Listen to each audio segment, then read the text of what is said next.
Hello everyone, I am Rayamida Kiwag and the coverage of my report are Pythagoras, Hippolyta, and the Amazonians. Pythagoras. Pythagoras was a Greek philosopher, mathematician, and religious reformer. He was born on the island of Samos 570 BC. He was also the founder of Pythagorean theorem. Theory about Pythagoras' family tree. Pythagoras' father was Nasarchus, a Tyrian who earned his living as a merchant and ship owner. His livelihood took him throughout the islands of the Mediterranean, often with young Pythagoras aboard. Originally, Pythagoras' mother was called Parthenis, the Virgin. Reminiscent of another story, the Delphic oracle informed Nasarchus that his wife was about to give birth to a wonderful and important child. As it turns out, while Nasarchus was off on one of his voyages, Parthenis was secretly seduced by Apollo. Afterwards, she was renamed Pythias in honor of Apollo, who had destroyed the python guarding the oracle of Delphi, making the place his own. Pythagoras had proof about his heroic birth. Upon his left thigh was a vast golden birthmark. Birthmarks were believed by the Greeks of the time to be a sign of divinity. Gold was associated with Apollo, and thus the golden birthmark was accepted as proof of Pythagoras' relationship to this radiant god. Pythagorean School. Pythagoras tried to found a school in Samos, but he couldn't, and instead founded a school in Crotona, Italy. But the Pythagorean school was founded around 530 BC. It was scientific but also very religious. Pythagorean religion. The main idea of religion that Pythagoras founded was the transmigration of the souls, also called as metempsychosis. The Pythagoreans believed that the soul was a divine and immortal being, imprisoned in the material body. The body contaminated the soul, so through the process of purification, the soul must be freed. If the soul was not purified, it passed on the death of the body into another body, possibly of some other species of animals. But if purification could be achieved, the soul was released altogether from its connection with the body and returned to the abode of the gods. Due to his ever-strengthening belief in the transmigration of souls, Pythagoras was obliged to be a vegetarian to avoid the chance of accidentally eating a friend or relative. It is reported that one day, Pythagoras encountered a man beating his dog. As the dog whimpered and yelped in fear and in pain, Pythagoras recognized the noises as the voice of a recently departed friend. He physically intervened upon the man to release the dog, thus allowing his reincarnated friend to escape a life of misery. These are some of the rules of the Pythagorean Brotherhood quoted from Bertrand Russell's History of Western Philosophy. To abstain from beans.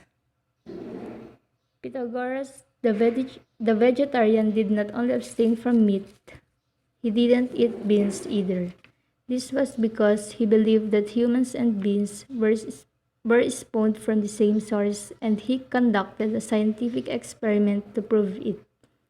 He buried a quantity of beans in mud, let them remain there for a few weeks, and then retrieved them. He noted their resemblance to human fetuses, thus convincing himself of the intimate relationship between beans and humans. To eat a bean would therefore be akin to eating human flesh. Equally, to crush, smash, or dirty a bean would be to harm a human. Thus the very strict rule to abstain from beans. Another rule was not to pick what has fallen, not to touch white cock, not to break bread, not to eat the heart, and not to step over a crossbar. Pythagorean religion is a cult and performed elaborate purification rites involving the use of music to induce an emotional state of ecstasy through which worshippers attained purification.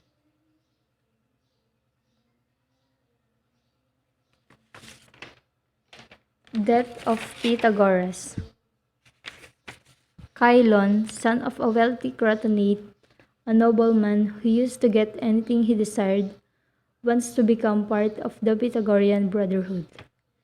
But Pythagoras bluntly turned him down. Like Hera, Chilon grew angry and vengeful.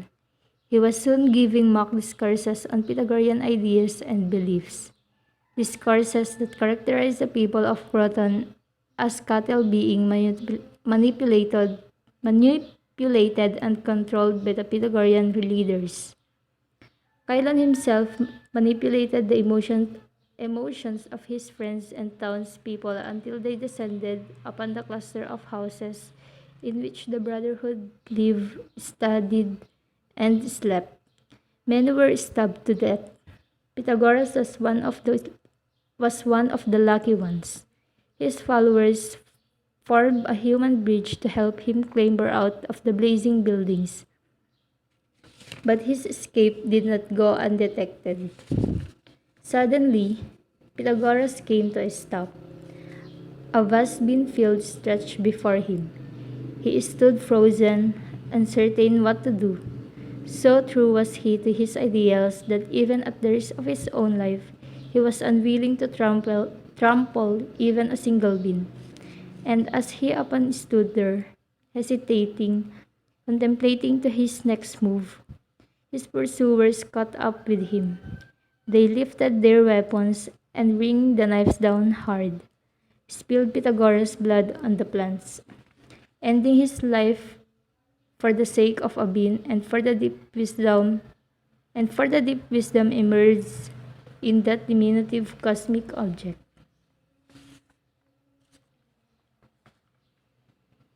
Next, Hippolyta and the Amazonians. Hippolyta. Hippolyta was the daughter of Ares and Erectra, and was the sister of Antiope, Melanippe, and Penthesilea. She was also the queen of the Amazons. Hippolyta's girdle. Hippolyta was said to have a magical girdle that signified her authority as queen of the Amazons, and was given to her by her father Ares, the god of war. Amazonians. The Amazonians were a tribe of women warriors. They also said that the Amazonians were daughters of Ares. They were members of a women-only society where men were welcomed only for breeding purposes. The ninth labor of Heracles. In the myth of Heracles, Eurystheus, king of Tyrians, wanted Hippolyta's belt as a present to his daughter, and he sent Heracles to bring it back.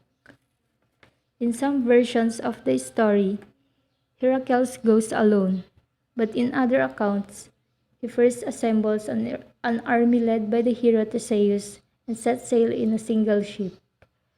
When Heracles arrived at the land of the Amazons, Hippolyta came to Heracles, asked why he had come.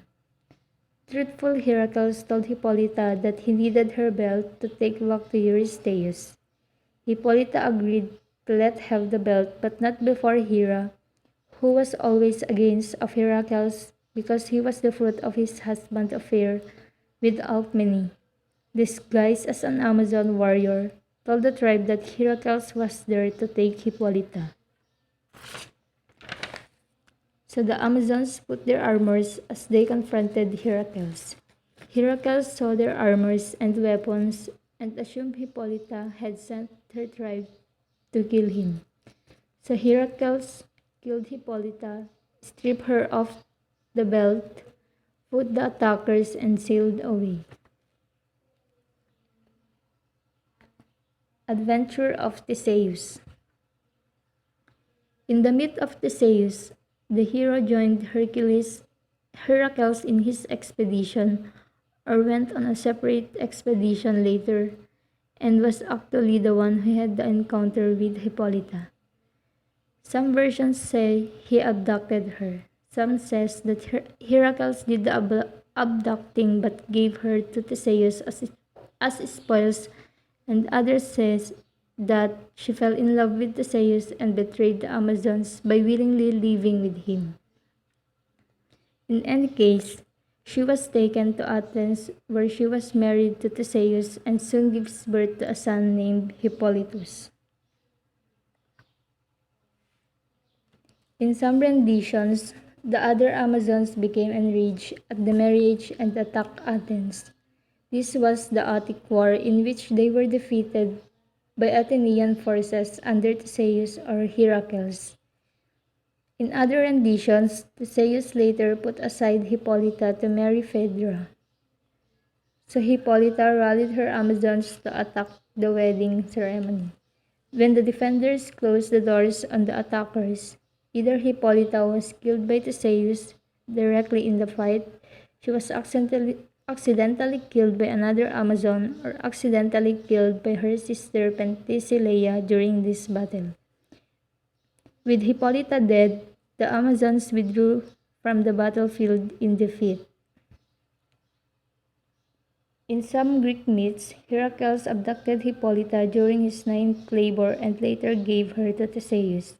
In another myth, Hippolyta was killed during the ninth labor, and Theseus, who had joined Heracles during his expedition, abducted Hippolyta's sister Antiope. In all the myths, the Amazons then went to war against the Athenians and were soundly defeated. That's the end. Thank you.